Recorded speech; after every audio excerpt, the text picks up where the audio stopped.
Just as I wanted to tell you with all the passionate enthusiasm of my nature how deeply how devotedly I love you. Hush!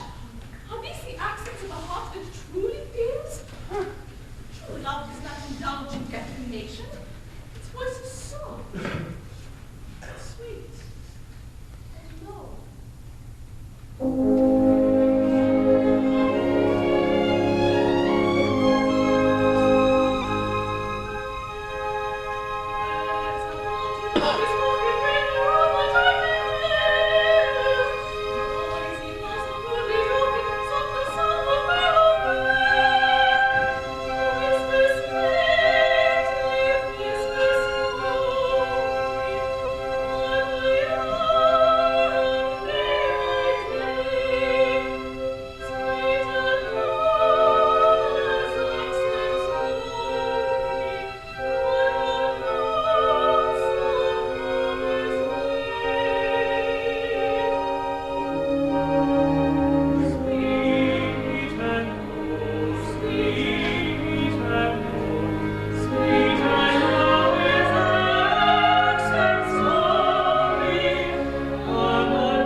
Must be conducted with dignity and impressiveness.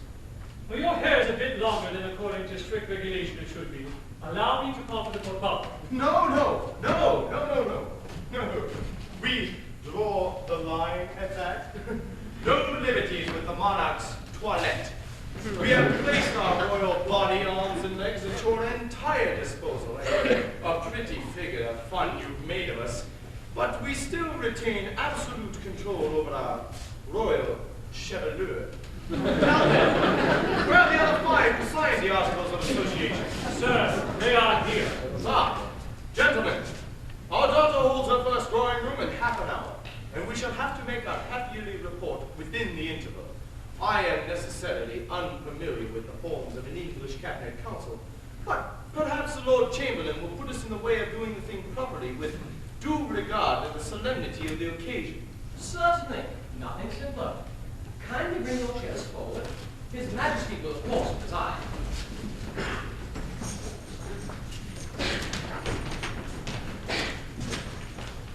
Well, like this.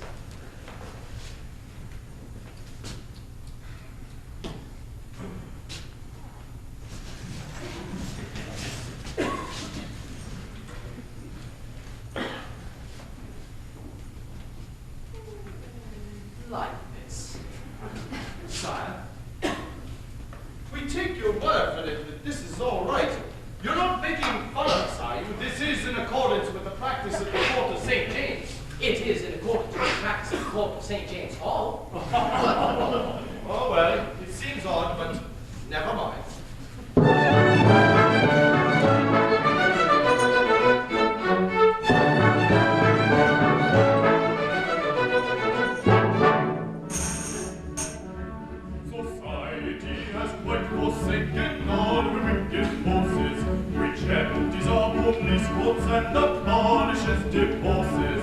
Divorce is nearly obsolete in England. No tolerance we show to one deserving rank and splendor, for the higher his position is the greater the offender. There's a maxim that is prevalent in England. The penis at our drawing room before the present passes, who would be accepted by the lower middle classes. Each shady name, whatever be the rank, is not appealing. In short, this happy country has been anglicized completely, completely, completely. It really is surprising what a girl anglicized we are going about the girl is better now than that. In the present moment she is taken with her girls, she turns up on the office for motherland.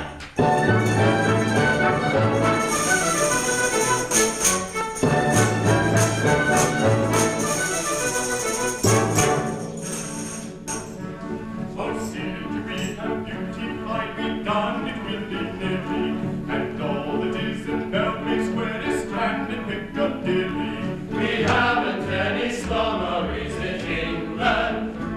We solve the labor question with discrimination polished, so poverty is obsolete and hunger is abolished. We're going to abolish it in England. The Chamberlain, our native state, has put beyond the question of risky situation and indelicate suggestion. No peace is tolerated if it's costumed indiscreetly. In short, this happy country has been anglicized completely, completely, completely. It's really in the best of the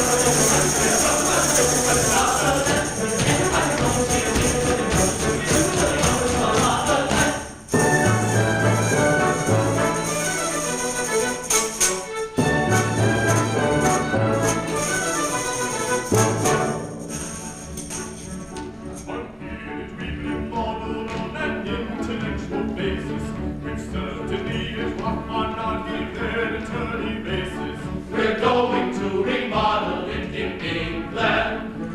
The Jews and the cotton lords no longer seek admission, and literary merit meets with proper recognition.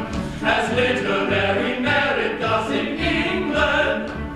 Who knows what we may count among our intellectual chickens, like you and the faculty of absolute opinions. But Vilnius and Viscount Bernays, when they come, will welcome sweetly. In short, this happy country has been anglicized completely, completely, completely. It really is the best for the world, anglicized, we are from the motherland. In the present moment, she is in the room, we turn to the office for motherland.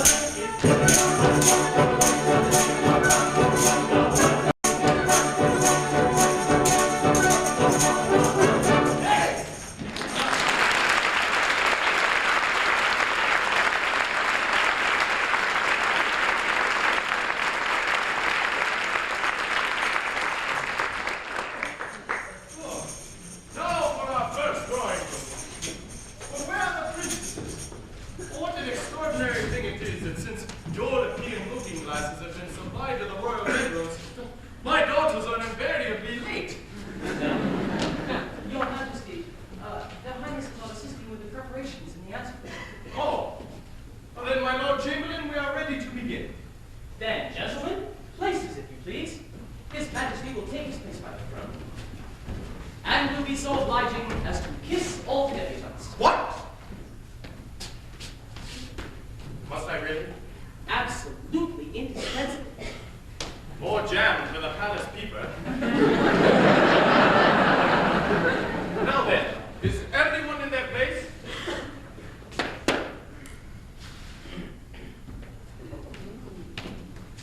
Everyone is in their place. Then let the revels commence.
Really, such unseemly displays within the royal precincts is altogether unpardonable. Pray, what do you complain of? What do we complain of? Why, through the innovations introduced by the powers of progress, all our harmless schemes for making a provision for our old age are ruined. Our matrimonial agency is at a standstill. Our cheap shanty business is in bankruptcy. Our clothing contracts are paralyzed. And even our society paper, the Palace Paper, is practically defunct. Defunct? Is that so? Dear me, I'm truly sorry.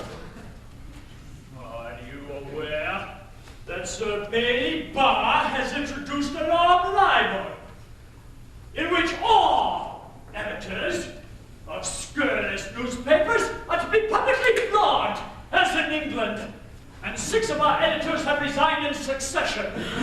And our burlesque theater, it's absolutely ruined. Oh. Dear me, well, theatrical property is not what it was. Are you aware that the Lord Chamberlain, who has his own views as means of elevating the national drama, has refused to license any play that is not in blank verse, and 300 years old, as in England? As if that wasn't enough, the county councillor has ordered a 4-foot wall to be built up right across the proscenium in case of fire, as in England. And so hard on the company, who are liable to be roasted alive. Oh. And all this has to be met with enormously increased salaries, as in England. Really? Really, this is very irregular. If you will be so kind as to formulate a detailed list of your grievances in writing, addressed to the Secretary of Utopia Limited, it shall be placed before the board in due course at the next monthly meeting. Are we to understand that we are denied? That is the idea I intended to convey. Defied! Oh, we are defied! Take care. You know our powers. Trifle with us, and you die! If you think that with man and immunity, we may both be defined with impunity, you are sad in this land of vanity. Your eye calls in tranquility, you'll be led to a state of docility, but prepare to revenge on barbarity. If my speech is unduly refractory, you will find it of course satisfactory at an early board meeting to show it up, though a proper excuse you can company, you may bankrupt a limited company. You cannot conveniently blow it up. Whenever chance to battle you, I also dance a step or two. For this I guess can be innocent. For this I guess can be innocent.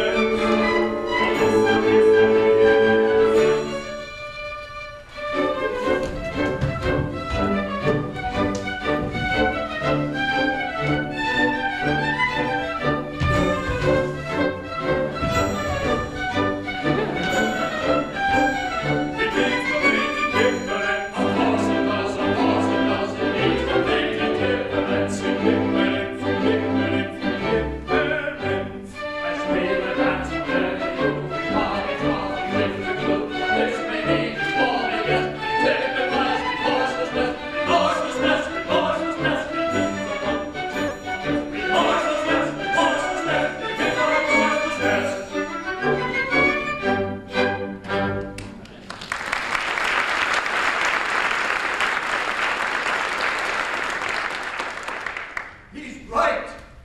We are helpless. He's no longer a human being. He's a corporation. And as long as he confines himself to his articles of association, we can't touch him. Oh. What are we going to do? Raise a revolution! Repeal the Act of '62! Reconvert him into an individual! And insist on his immediate explosion! Ta-da! Come here! You're the very man we want! Allow me. Oh!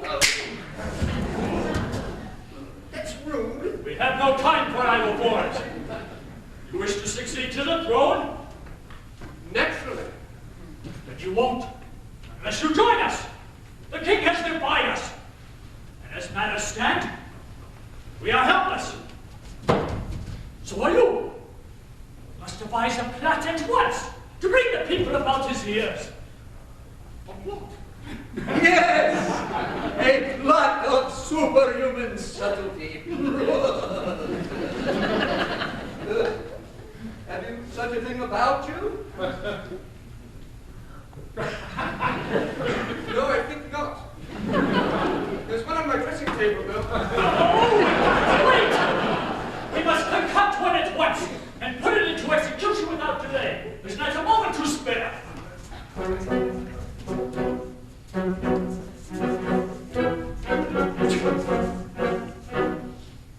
Ring one, we bring upon the spot the trumpet clock. We plan the most ingenious private plots and private plots began. That's understood, so far we've got, and certainly were the lawyers hot. We'll now determine that a shot the details of this private plot.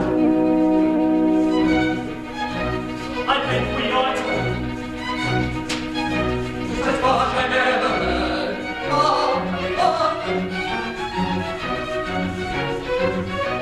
Now I'll tell you that, no sir. I'll tell you how. Why, what put that in your head? I got it now. Don't take him away to bed. What would be to What must we come to see? You listen to me, I pray. It certainly seems to me. This is the only way. Exploration, sir, you know, don't bring to the street. Get it in the bond. Get him out in the day, go wrong in the day.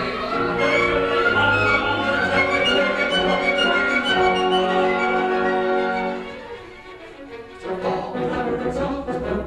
The very genius, but the company and happy and simple, tactical, presently, we done a practical plot.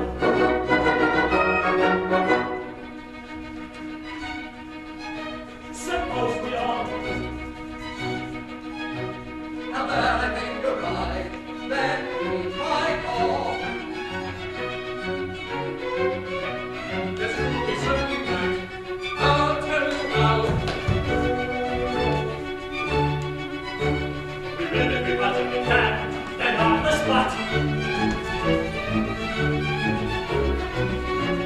Oh, a capital plan, That's exceedingly new. exceedingly new indeed. That's the best news. It's certainly right to me. Well done, Miss Doyle.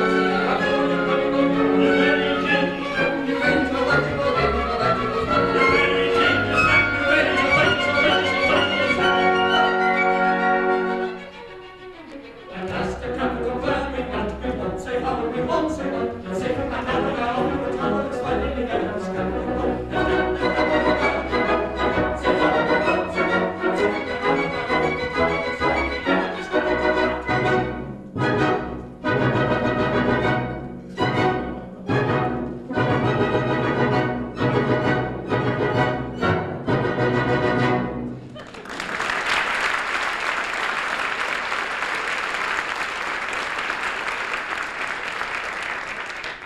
Well, what do you think of our first South Pacific drawing room? Allowing for a slight difficulty with the trains and a little want of familiarity with the use of the rouge pot, it was on the whole a meritorious affair. Oh, my dear Bromley, it redounds infinitely to your credit. Oh, one or two judicious innovations, I think. Admirable, the cup of tea and the plate of mixed biscuits will achieve an effective inspiration. Yes, my idea entirely.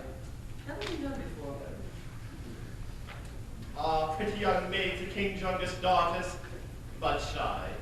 Oh, that will wear off. Young. That will wear off. Ah, but here they come, my fortune without the dragon. What could they have done with her? If you please, sir, Lady Sophie has sent us in here because Zara and Captain Fick's battle axe are going on in the garden in a manner in which no well-conducted young ladies ought to witness. Indeed. Well, we are much obliged to your ladyship then. Are you? I wonder why. Don't tell us if it's rude. Not at all.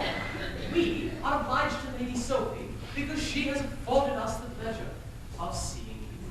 Oh, I don't think you ought to talk to us like that. It's certain to turn our heads. Oh, pray be assured you are no danger whatever.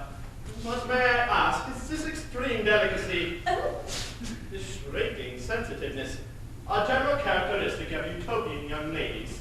oh no. We are crack specimens. We are the pick of the basket. Would you mind not coming quite so near? Thank you.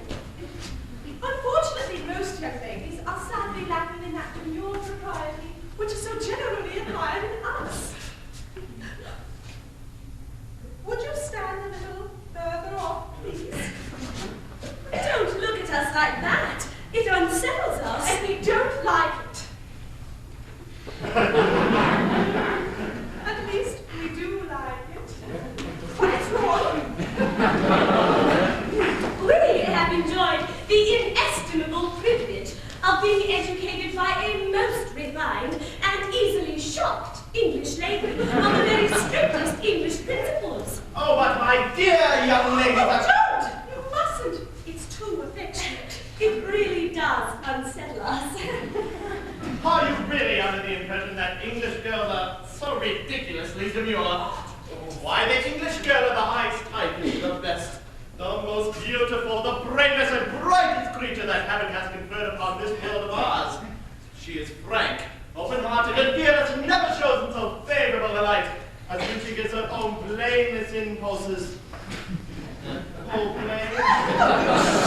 Sorry! Not at all. I'm speaking the straight truth. Let me tell you all about her. Oh, wonderful joy our eyes to bless. In her magnificent loveliness is an English girl of 11 stone two, and 5'10" in her dancing show. With a 10 by a spin, she stretches her lips. She calls, she punches, she rolls, she swims. She sways, she sings, and dances too. From 10 out of 11 till all is blue.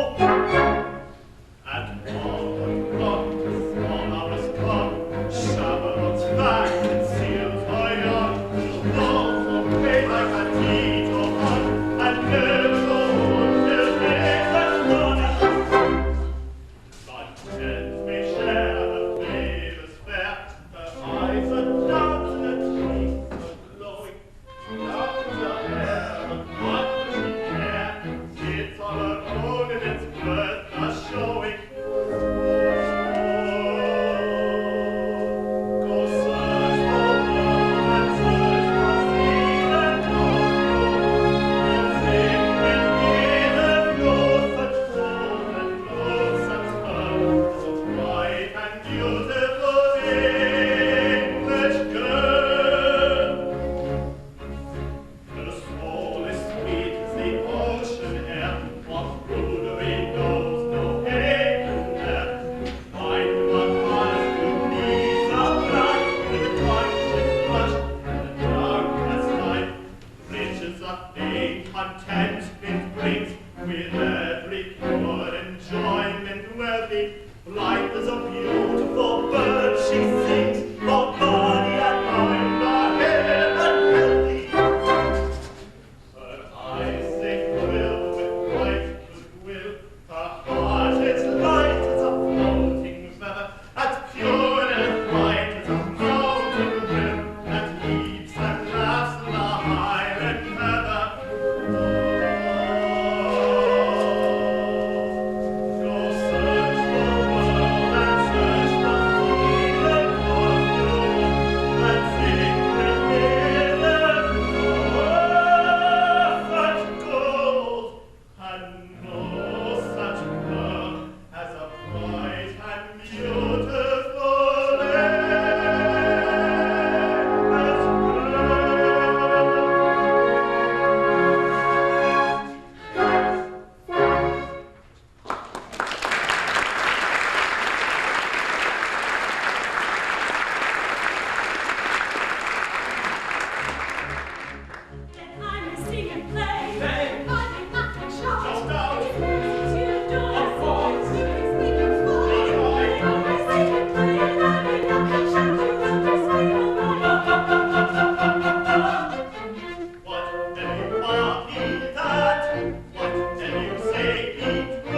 Sure.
then you love me, or so you seem.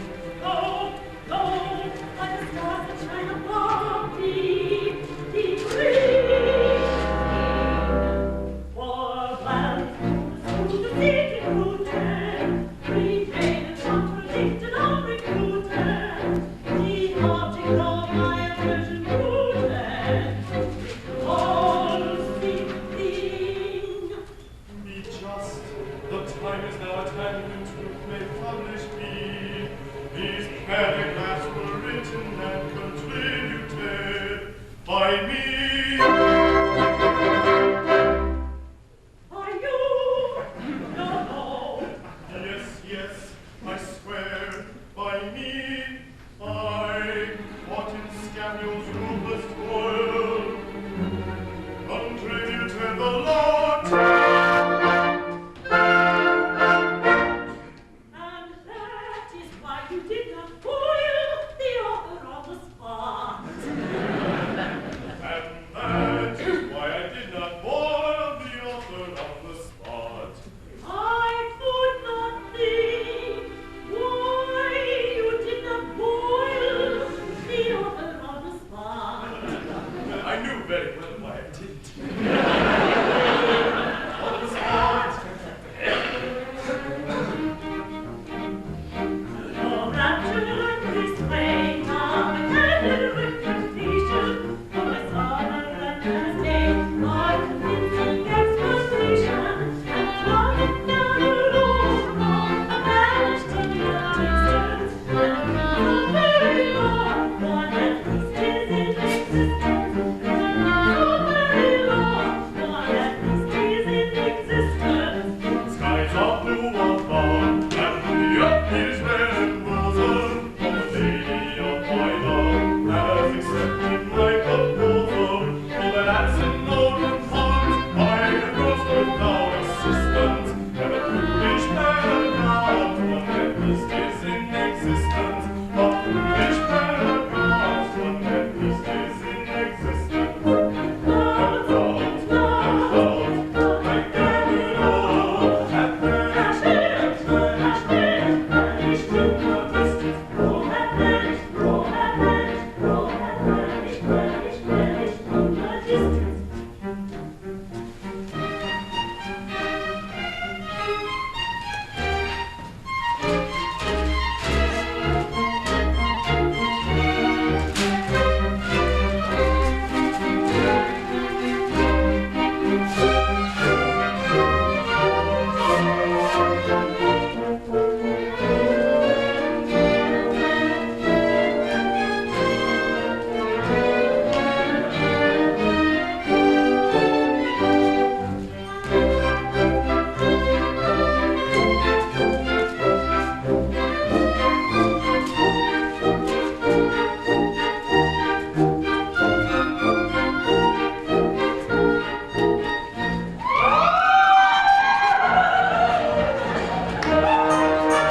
works the plot.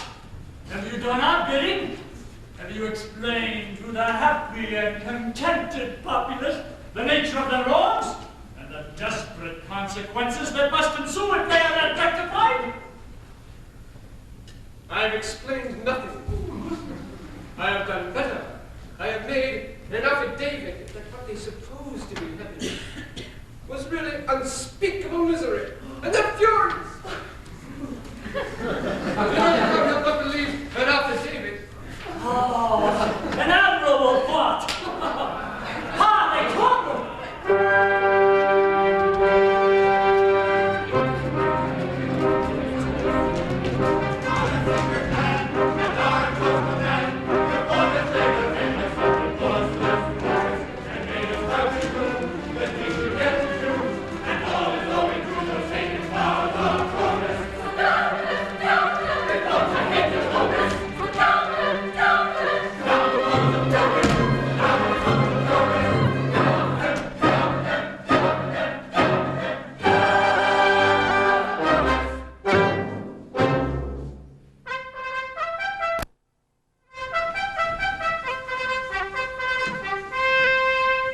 What means this most unmannerly interruption? Is this your gratitude for boons conferred? Boons? Bah! A fico for such boons, say we. These boons have brought Utopia to a standstill. Our pride and boast, the army and the navy, have both been remodeled and reconstructed upon so irresistible a basis that all neighboring nations have disarmed, and war is impossible.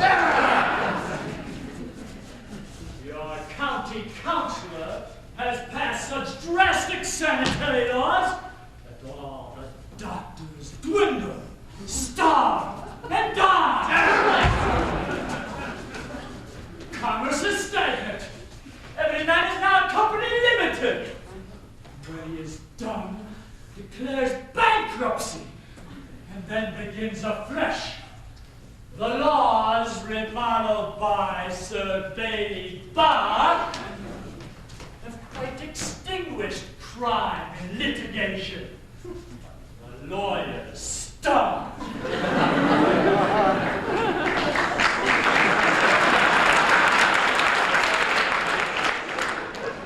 All the jails are let as model lodgings for the working classes. In short, Utopia, swamped by dull success. Stifled with benefits all English-born, demands that these detested flowers of progress be sent about their business and affairs restored to their original complexion. Yes. Is this your will? It is! Down the laws of progress! This is a rather unpleasant state of things. What is to be done? I don't know. There's something wrong. I don't understand it. Well, is everything at a standstill in England? Is there no litigation there? Is there no bankruptcy, no poverty, no squalor, no sickness, no crime? Plenty. It's the most prosperous country in the world. You must have omitted something. Yes, omitted something. It's all very well, but government by party. Of course. Now I remember. Why, I forgot the most important, the most essential, the most vital element of all. And that is? Government by party.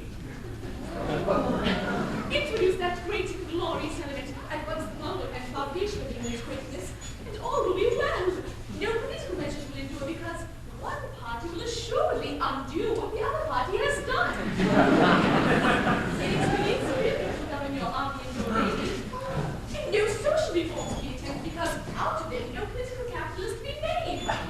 The legislative action of the country will be at a standstill. There will be sickness and plenty, endless lawsuits, crowded jails, and terrible confusion in your army and your navy, and in short, general and unexampled prosperity! Hello! The battle! Oh, but an hour will come. Your hour has come already. Away with them and let them wait my will.